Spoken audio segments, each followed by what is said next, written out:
हे दोस्तों, कैसे हैं आप। उम्मीद करता हूं आप अच्छे होंगे। मैं हूं विनोद राज। स्वागत है ट्रिकी हिंदी साहित्य चैनल में।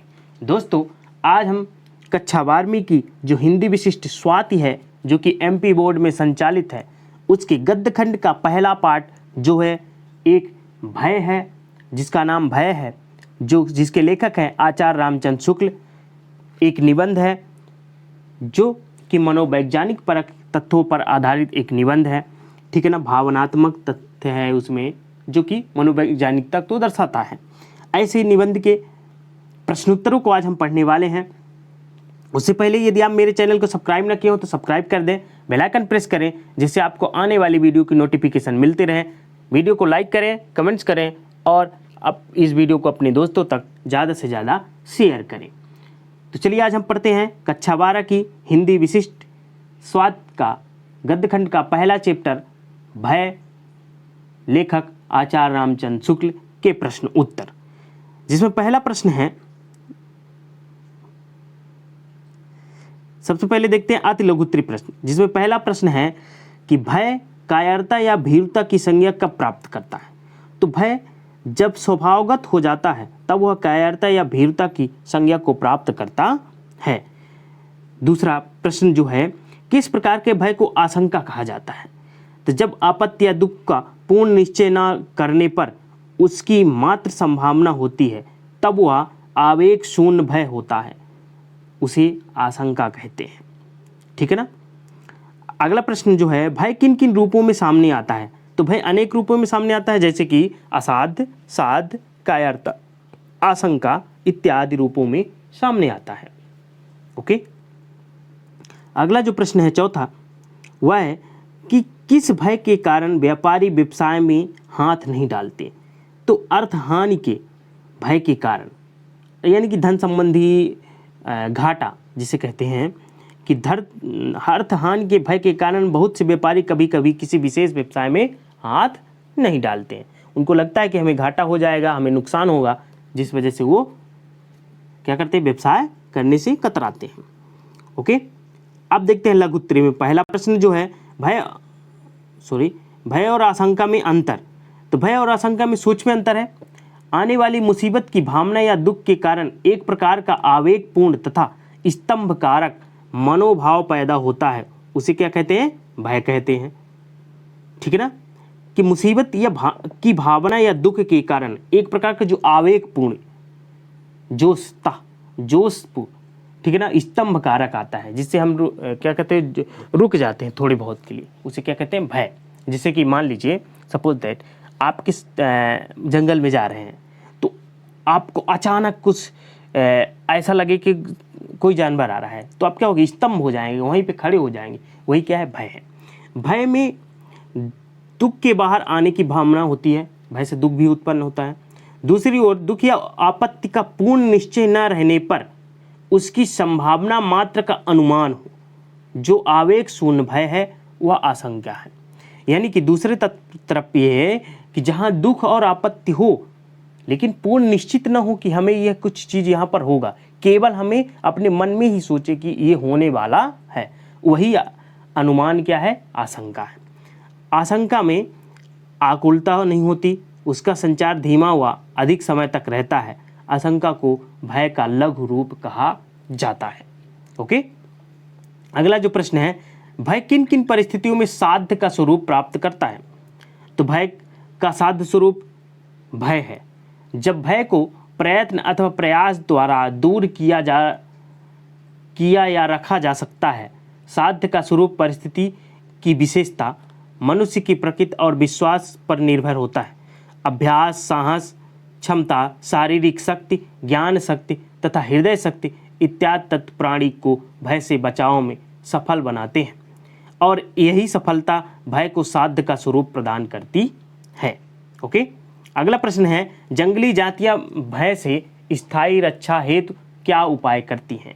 तो परिचित क्षेत्र अति सीमित होने के कारण जंगली व असभ्य जातियों में भय सबसे अधिक होता है। भय से स्थायी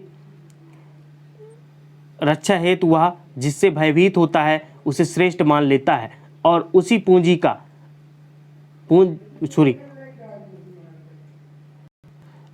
उसी की पूजा व स्तुति करने लगता है। उनके देवी देवता भय के कारण ही कल्पित होते हैं, अतः आपत्ति के भय से रक्षा हेतु वह भय और भय कारक का सम्मान करता है। ठीक है ना। अब देखते हैं दीर्घ उत्तरी प्रश्न, जिसमें पहला प्रश्न है सभ्यता के विकास क्रम में भय की स्थितियों की विवेचना। दीर्घ उत्तरी का पहला प्रश्न है सभ्यता के विकास क्रम में भय की स्थितियों की विवेचना कीजिए। तो इसको जो उत्तर होगा, तो भय एक मनोविकार है जो किसी आने वाली आपदा की भावना या दुख के कारण का सामना होने पर मन में आवेग या आश्चर्य उत्पन्न करता है। भय हर प्राणी या समाज में एक समान नहीं होता। भय सभ्यता के विकास के साथ साथ कम होता जाता है। जैसे जंगली तथा असभ्य जातियों में भय अधिक होता है और इसी भय के द्वारा वे अपने काम निकालती हैं तथा जिससे भयभीत होती हैं उसे श्रेष्ठ मानकर उसकी पूजा व सम्मान करती है। इस कारण यह है कि असभ्य जंगली जातियों का परिचय क्षेत्र छोटा होता है तथा जानकारियाँ कम होती हैं, परंतु जैसे जैसे सभ्यता के विकास के कारण प्राणी सभ्य होता जाता है और समाज विस्तृत होता जाता है, भय की संभावना कम होती जाती है। स्थायी रक्षा की संभावना भी कम होती जाती है। सभ्यता के विकास में असभ्य काल जैसा भूतों का डर तो छूट गया है, पर पशुओं की बाधा भी छूट गई है, परंतु मनुष्य के लिए मनुष्य का भय बढ़ता जा रहा है। वर्तमान में मनुष्य के दुख का कारण मनुष्य ही है। सभ्यता के विकास में दुख दान की विधियां गूढ़ व जटिल हो गई हैं।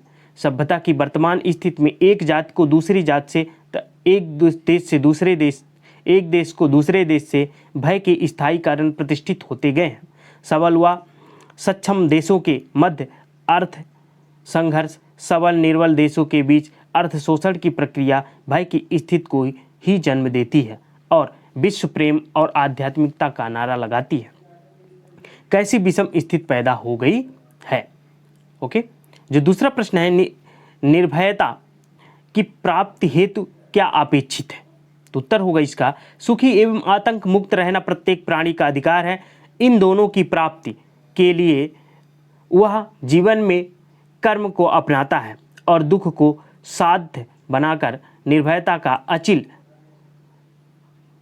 पकड़ लेता है। अगर हम सामान्य रूप से निर्भयता को प्राप्त करना चाहते हैं तो इसके लिए दो बातें अपेक्षित है। पहली तो यह कि दूसरों को हमसे किसी प्रकार का भय या कष्ट न हो। यह उच्च कोटि के सील की बात है। हमारा आचरण व कर्म ऐसा ना हो जो भय पैदा करे। इसके लिए संयम व ज्ञान की आवश्यकता है। दूसरी यह कि दूसरे प्राणी हमें कष्ट अथवा दुख पहुंचाकर भयाक्रांत करने का साहस न करे। इस अपेक्षा के मूल में शक्ति और पुरुषार्थ छिपा है। दूसरे प्राणी अपने शक्ति व पुरुषार्थ का प्रयोग हमें भयभीत करने में न करें। संसार में किसी को न डराने से ही डरने की संभावना नहीं हो जाती। उदाहरण के लिए सज्जन किसी को नहीं डराते, पर दुर्जन व क्रूर लोभी उन संत सज्जनों को व्यर्थ में ही दुख पहुंचाकर भयभीत करते रहते हैं। उन दुष्टों को असफल बनाने अथवा भय को रोकने के लिए कुछ करना ही होता है, वरना साधु सज्जन कैसे निर्भय होकर जीवित रह सकते हैं। दुष्टों के भय के पहुंचाने के साहस को रोक कर ही निर्भयता प्राप्त की जा सकती है। तीसरा जो प्रश्न है जीवन में भीरुता किन किन स्थितियों में दिखाई देती है। ये इंपॉर्टेंट प्रश्न है, ये कई बार पूछा जा चुका है। भय जब स्वभावगत हो जाता है तब भीरुता या कायरता कहलाता है। कष्ट न सह पाने की भावना और अपनी शक्ति पर अविश्वास की कायरता के मूल कारण है। जीवन में भीरुता या कायरता अनेक स्थितियों में देखी जा सकती है। पुरुषों में पाई जाने वाली भीरुता निंदनीय होती है। स्त्रियों की भीरुता उनकी लज्जा की स्थिति में दिखाई देती है। व्यापारी अर्थहानि के भय से विशेष व्यवसाय में हाथ नहीं डालते। पंडित परास्त होने के भय से शास्त्रार्थ से मुंह चुराते हैं। जंगली और असभ्य जातियों से भीरुता श्रेष्ठ की पूजा करने की स्थिति में दिखाई देती है। बच्चों में अपरिचय की स्थिति में भय दिखाई देता है। इस प्रकार हम देखते हैं कि भीरुता अनेक स्थितियों में दिखाई देती है, जो मानव का दोष है। एक और प्रकार की भीरुता है जिसे धर्म भीरुता कहते हैं, जिसकी प्रशंसा होती है, लेकिन शुक्ल जी धर्म से डरने वालों की अपेक्षा धर्म की ओर आकर्षित होने वालों की प्रशंसा करते हैं। इस प्रकार हम पाते हैं कि जीवन में भीरुता स्वभावगत लज्जा, अर्थहानि, सम्मानहानि, अपरिचय आदि की स्थितियों में दिखाई देती है। चौथा जो प्रश्न है, कर्म क्षेत्र के चक्रव्यूह में पढ़कर जिस प्रकार सुखी होना प्रयत्न साध्य होता है उसी प्रकार निर्भय रहना है। इस कथन की विवेचना कीजिए। उत्तर होगा, आचार्य रामचंद्र शुक्ल ने अपने मनोवैज्ञानिक निबंध भय से छुटकारा पाने का साधन कर्म बताया है। मनुष्य के लिए प्रत्येक वस्तु साध्य है और वह उस साध्य का माध्यम कर्म है।